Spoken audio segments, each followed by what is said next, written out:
Welcome YouTube, welcome to Sin City Living. My name is Jason. Please make sure to hit the like and subscribe buttons. We have weekly content coming out.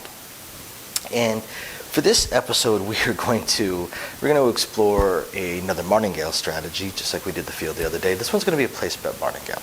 This one I'll definitely have to refer to my notes a lot, but the players that play this have note cards as well. In fact, the most recent player I've seen that plays this actually comes in with a little card that he has typed up and then laminated and color coded to tell him what to play, because this is such an odd strategy.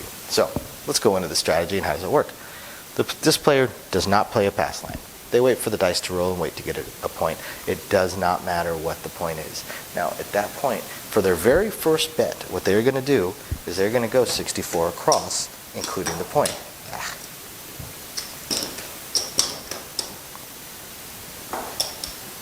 64 across including. They're covering every single number.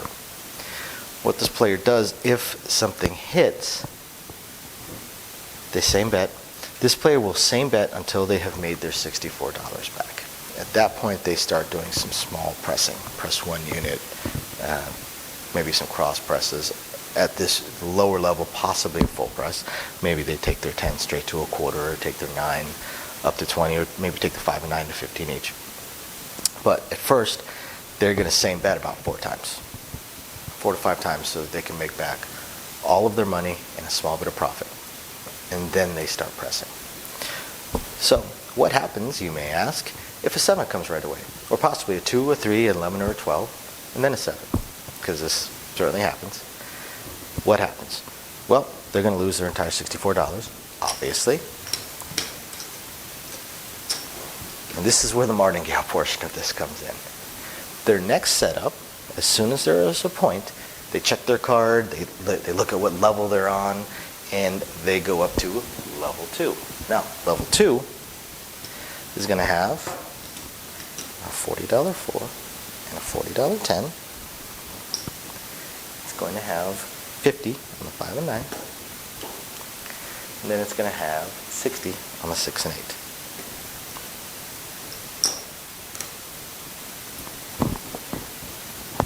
Their reasoning, their thinking here, every single one of these pays off that $64 across that they lost. As soon as this hits, they take all their bets down and they go back to 64 across including. And then they do the exact same thing. They try and pay off that 64 across including, then they start doing some small presses. So what happens if another 7 comes before anything gets paid? Because it happens. It happens with some regularity. Last night was a fun night. We actually had one 15-minute period where there were 8.7s. 8.7 outs. It was very frustrating for the players and for the dealers. It's nice to be able to stand up instead of being bent over the table, setting up all the bets and immediately taking them all down. And we like to see the players win.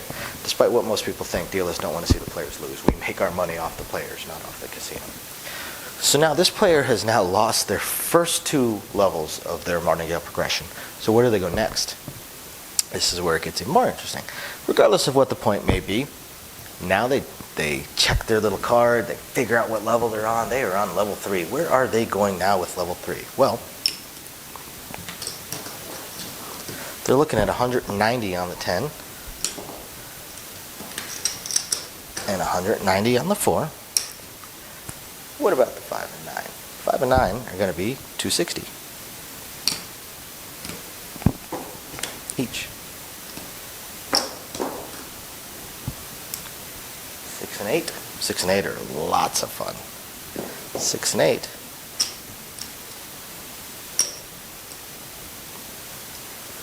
are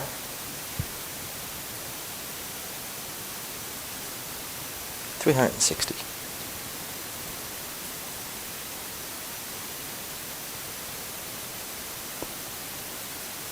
Actually, no, that won't be necessary. 6 and 8 are likely to be 312.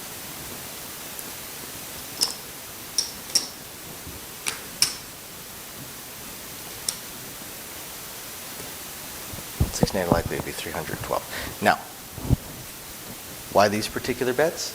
because with the first two levels, the player is now out $364. Between their 64 across and then their very weird level 2 Martingale, there's $364 invested. So they need to make that back. They need to make back their $364 so that they can drop back down to 64 across. So if a single one of these hits, take me down, set me up 64 across. What if they lose this one before they can come down, before they can hit a single one of their numbers? What if? Where do they go from here? Well, after that 7 out, when they come down on their bets,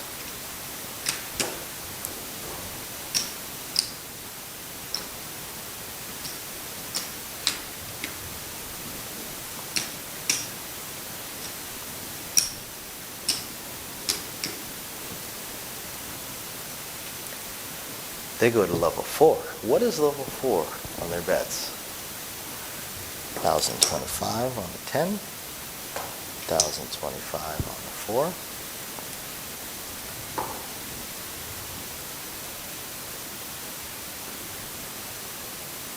$1,485 on the 5, on the 9,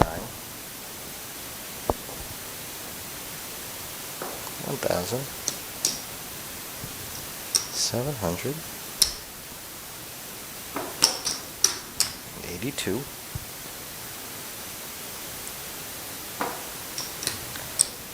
on the 6 and 8. Reason being is because at this point, after the first 3 levels of point 7 out, or point horn number 7 out, whatever it may be, if they have to reach level 4 because they have not pulled back any profit yet, they need to make over $2,000 in any one hit.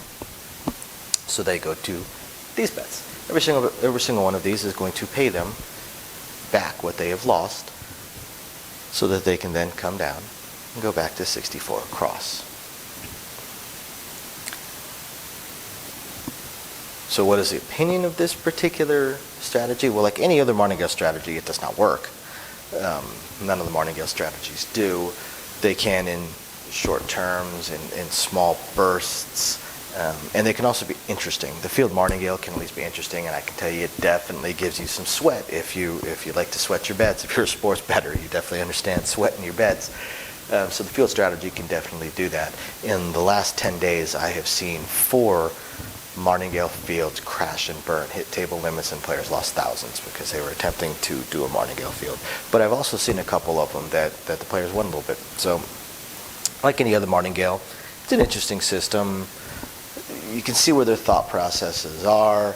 They do have the gambler's fallacy behind this. Oh, there's no way I'm going to lose 4 rounds in a row without hitting a single number. Oh, yes, there is. What is the mentality of the player that is playing this? Well, the mentality of the player that is playing this is, frankly, not very good.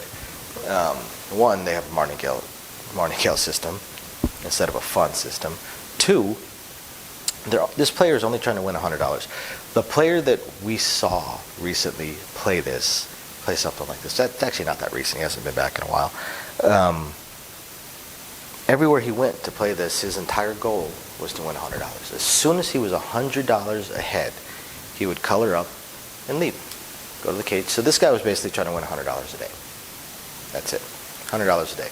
Which, if you think about it, and he would generally do it in 40 minutes or so, 40 minutes to an hour. If you think about $100 a day, well, that's not horrible. It's a decent little living if you were to play every single day. But, and there's a big but behind this. What happens if you hit level 4 and lose that? And of course the player's thinking, oh, what are the odds of that happening? We saw it with this player 3 times. 3 times he lost his entire bankroll. Because once he hit this, at this point he was at table limit. He could not go up to a high enough bet to win back everything that he was in. So how much did he lose? Over $10,000. 3 times this player lost $10,000 on a strategy where they're only trying to win $100. $100 a day. So how many days does it take just to break even with one $10,000 loss? I'll let you, the viewer, think that one through. Just to give you an idea of whether or not you would want to play this strategy. Also, obviously, this strategy takes a huge bankroll, over $10,000, just to play the 4 levels. And of course, there may be a higher table limit so that they could go on to the next level, except if there's a higher table limit, chances are the minimum bet is also higher. So they wouldn't be able to start out with their 64 across, likely to start out with something else, which is then going to force them to redo their math on every single one of their bets. The other downside to this bet is this is the epitome of a stroker's bet. Absolutely stroking the dealer. It's going to drive every other player absolutely insane as they are waiting for this player's ridiculous bets to get put down, to get explained. This is not a bet where you can just say, give me 64 across, including, and you're good to go. You can for the first level, but then after that, you're putting your money down. This is my 4, this is my 10, this is my 5, this is my 9, this is my 6, this is my 8, right? Plus, anything hits, the game comes to a dead stop, because these bets are so oddball that the dealer's not going to have the payout right at the tips of their fingers. It's just not going to happen. They are going to have to sit there, break it down, figure it out, probably discuss it with another dealer to make sure the other dealer agrees that the payout they're coming up with is correct, or have the box verify. Then they're going to pay it, and then what's the player going to do? Take me down, set me up with a different bet. Every other player on the table is thinking this guy's an absolute D-bag. Just, they're going to hate him. Absolutely going to hate him. And so are the dealers. Setting this up is so time-consuming, so irritating to set it up for one hit to take it all down so that you can try and win $100 total a day. This strategy is not set up to win $100 in one roll. This strategy is set up with that 64 across. They have to hit 3 or 4 times just to make their profit, just to make their break even. After that, then they start doing their small little mid presses so they can start making a little bit of profit. So this is a strategy that is trying to grind out $10, $15 in profit in order to win $100 total in profit so that the player can then color up and go home. Off this just absolutely insane, ridiculous strategy. I'll tell you this, every single time this player lost over 10 grand in about an hour. Well, actually, if you lose the whole bankroll, you probably lost it in about 12 minutes. Every single time this player lost their over $10,000, that story went around the pit like wildfire because he was hands down the most hated player at that time, or definitely in the pit at that time. Then would get talked about, of course, off the tables in break rooms and stuff like that. Players like this become legendary for just their horrible mentality. But that would be a place to bet Martingale. If you're interested in trying it out, by all means, go for it, but you're going to need very deep pockets. Thank you for watching YouTube. As always, hit like and subscribe, and we'll catch you next time.